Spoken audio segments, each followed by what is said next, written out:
Hello, everyone out there, wherever it is you are existing right now. It is Dom. Once again, I'm back. Yes, I know.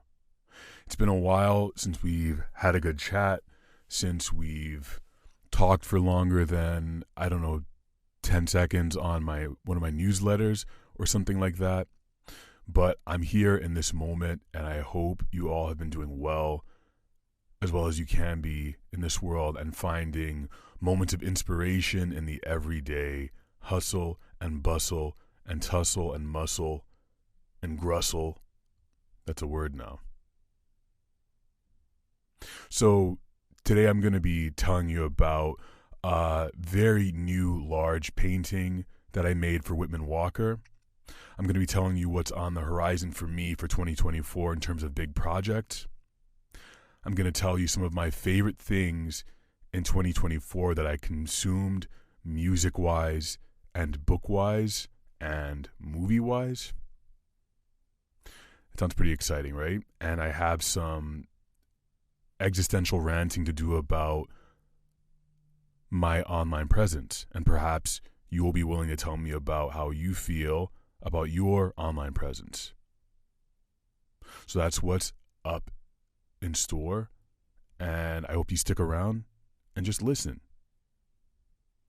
and or watch the beautiful visuals that are in front of you. We're coming up on a new year, and let's get into it. So I was commissioned to do a painting for the lobby of the new Max Robinson Center, which is a Whitman Walker building. It's a massive piece, the painting I made. It's about 222 inches by 78 inches on a custom stretched canvas. It's an acrylic and mixed media creation that I am tentatively calling, quote, Portrait of Max Robinson, Triptych, with an exclamation, end quote. I'm just going to read what's on my Instagram post because I think that's most efficient here. I'm excited to share a big moment in my journey through metaphysical art space. Paint palette emoji. Just completed a triptych for Whitman Walker's new Max Robinson Center in Southeast DC. Designing and painting this piece has been a months-long mental trek. This portrait of Max Robinson tapped into my childhood grief, connecting me with memories of my parents and the vital organizations that supported and continue to support those living with HIV and AIDS. Thank you for this incredible opportunity, and a big shout out to everyone involved in bringing this vision to life. Also, a big shout out to Max Robinson and Keith Haring, who are both deeply connected to Whitman Walker's legacy. Now, what have I been up to besides wrangling with a colossal canvas, you might ask, dear listener? Well, I am waist deep in working on an experimental video game that's set to launch in 2024. It's called Qui es Uye, which means who are you in Haitian Creole, and you may have heard about it already on one of my social channels, but it's an experimental art game that takes place in Saint-Domingue, 1791. Saint-Domingue is Haiti. It was the name of the island before it got split and divvied up from the French and the Spanish and all that shite. I'm in the R&D phase, and I'm going to be trying to get this thing shipped in 2024, like I mentioned. Initially, I had a bunch of inspirations for this game, including Disco Elysium and Grand Theft Auto. And this thing needs to ship in 2024. I have a strong vision for how I want this thing to look and feel and sound. And now that I'm shifting my brain over to thinking about that video game, I am going to have to work with my executive producer, Lisa, who's from Black Public Media, another organization that's been funding and helping me create this project, show it to other people who might fund it. I also pitched this game at Pitch Black, which they sponsor and host. So it's a process of shrinking my vision to something that can be delivered in 2024, since this is going to be my first big capital G game. I have others that I've worked on that are kind of like sketches that I also want to release, but this is definitely going to be my first real game. So that's exciting. And I'm also very eager to shrink this thing down to be maybe the same level of ambitious, but also realistic, because that's how things get made. I'm going to talk about some stuff that I liked this year, including Godzilla Minus One, which is a really good action flick that just came out. And I mentioned this at work the other day, and no one seemed to want to talk to me about it. So I was like, okay, yeah, now I'm the guy who's talking about radioactive lizards. And I tried like 2 times to kind of mention it, and like no one really bit. So I was like, okay, all right. But I have you, don't I, as a captive audience I can talk to about this. The music. Immersive, scary, full and rich of just drums and violins and like the creepy ambient synths that I love. I felt like in terms of scope, they shrank this thing down to something that was a lot more terrestrial in terms of the characters involved. And I know that every Godzilla film is always about the monster and the people dealing with the monster. But this one, the fact that it was set in the 60s and it's technically like the first Godzilla, like a reboot of the first Godzilla, you're getting to see him much smaller in a way. A lot of it takes place on the ocean. You follow like these about 2 characters, I'd say, who are like the core of these people who are dealing with Godzilla. And one of them is a kamikaze pilot.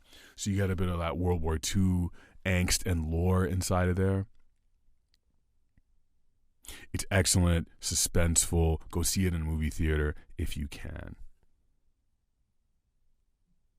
I recently got my Spotify 2024 Unwrapped, as you all probably did. That's a lie. It was 2023 Unwrapped, not 2024. And I was shocked that apparently my most listened to artist is an artist whose name I'm going to butcher. Emahoy, Tsegué-Maryam, Guèbrou. I'm saying it like a Frenchman. And she did speak French. So she was a nun, an Ethiopian nun who spent some time in Sweden. And virtuoso, composer, pianist, singer. And yeah, her music, I don't think I listened to it that much in 2023, but apparently Spotify is telling me that. Moody, dare I say spiritual. The other stuff is pretty much what I expected. I've been listening to a lot of Franz Cassius because I've been writing. Another thing I've been hiding from you. I've been writing short stories, and I'm working on a novel, my first novel, because I can't ever do just one thing. Beach House, of course. Gaspar Auge. Got some Always, some Miles Davis as usual, MGMT. There's this German artist named Das Kin, who goes by Das Kin, who does like this chaotic, apocalyptic German rapping, which I am strangely into. Most of my songs I get from Mechanical Breakdown or other radio shows on KEXP, which is my favorite radio station. That's a brief look at my 2023 Spotify Wrapped. I'm curious about yours as well. You can let me know what you got.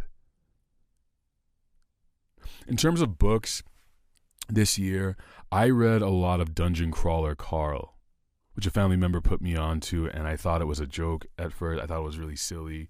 And it's one of these lit RPGs where basically, if they get into a fight, it's sort of like, oh, I still had 10 HP left. I used my MP for that. It's like you're reading an RPG. Quite exciting. Funny. Somewhat dark. Actually, very dark world that Carl lives in. And it's like 6 books at this point. I've read 5 of them. Octavia Butler this year, I read as well. Philip K. Dick's Ubik. fantastic, bizarre book, Chain Gang All-Stars by Nana Kwame Adjei-Brenyah, my boy. And this book is actually, it got on the New York Times best 100 list this year, and it's basically battle royale with prisoners. 2 black women are the top contenders on this thing, and they're sort of fighting for their freedom.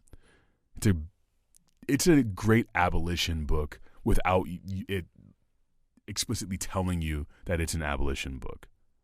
And last but not least, I reread The Stand by Stephen King, and I have not read that since I was probably 14 or 13 when I was in, I want to say, the 8th grade.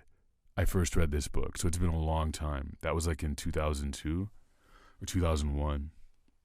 It's been a long time. I remembered the big parts about it, but there was so much that I missed out on. And Stephen King always tells a good story. Before I wrap things up, I want to talk about the strangeness of being online and how our brains might process this sort of thing, especially spatially. Like for me, being in the space, talking to you, making podcasts, posting things online feels like stepping into a mind palace that I occupy, which is something that I was trying to manifest a lot in during the COVID times by using this mansion and me running around in it. I often feel like it's a space that I occupy and kind of own and want to stay away from. The internet can often feel like this multi-directional, multi-dimensional treadmill that everyone was zipping around on, and it's just taking them everywhere while they're being advertised to. And I feel a sense of FOMO looking at everyone zipping around on it and also thinking to myself, I'm not 22 anymore. I can't really use this treadmill the way I used to. I'm different now, to quote Flying Lotus.